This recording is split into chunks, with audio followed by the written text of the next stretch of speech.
picture a leader, in the middle of a big project, what's the first thing that comes to mind?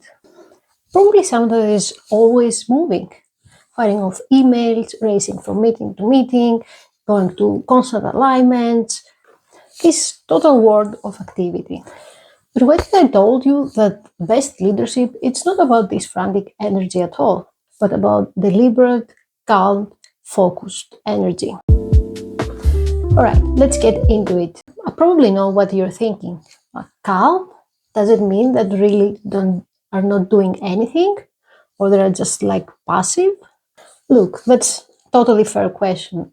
And it's actually the biggest misconception out there. This is the first hurdle we have to clear to really understand this whole idea. So before we can build up what calm leadership is, we have to tear down what it is not. Check this out. This completely reframes the entire perspective. What we might mistake as being passive, it actually is being deliberate, choosing every action with real intent.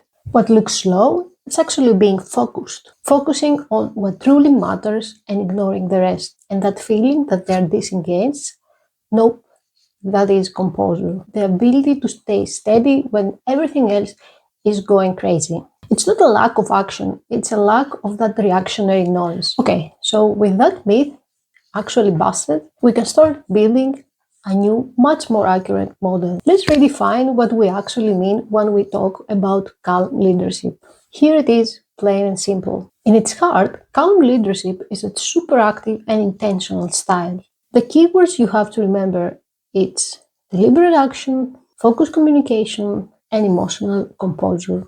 It's not about being relaxed or kicking back. It's about actively creating an environment of stability and trust where your team can do the absolute best work.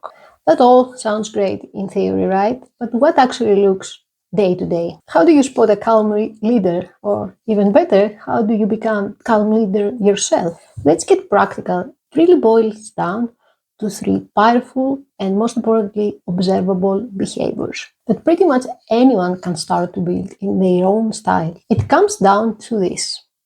Number one, they listen before they speak. Number two, they respond, they don't react. And number three, they create clarity, not chaos. These three things are the foundation of calm leadership. And this is what my channel is all about. Let's break each one of them down. Behavior one, a calm leader is much more interested in understanding the situation than having their own voice heard. They ask really thoughtful, clarifying questions. And by doing this, they're not passive at all.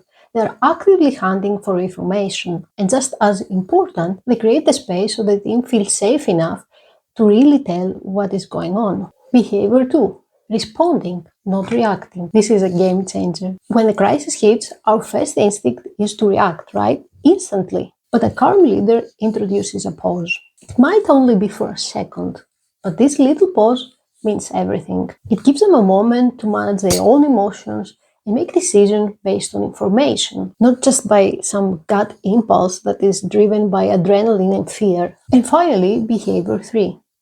They create clarity, not chaos. So a frantic leader creates more work and more confusion just by throwing a million of conflicting priorities. A calm leader does the exact opposite. They simplify things. They help the team focus on what really matters and they create a clear purpose. Their job is to cut through all the noise for everyone else. So why does any of this matter? Why go through all this effort to be deliberate and composed and clear? Because the payoff is massive. This is where calm leadership stops just being a soft skill and becomes a real strategic advantage that unlocks true high performance. And this quote just nails the paradox here. How slowing down can help you move faster. It seems impossible, but the logic behind it is solid when you see how all the pieces come together. It all starts with this one word, trust.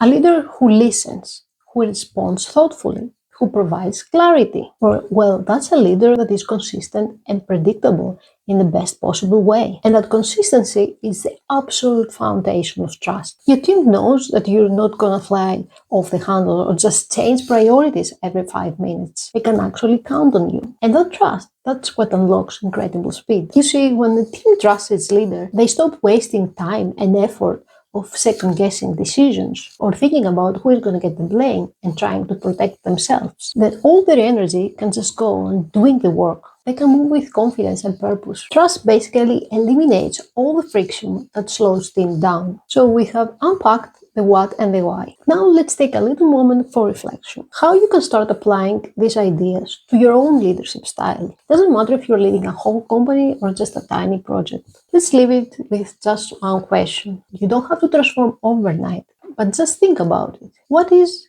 one calm behavior you can practice this week? Could you maybe just take one extra second and pause before you reply to that stressful email?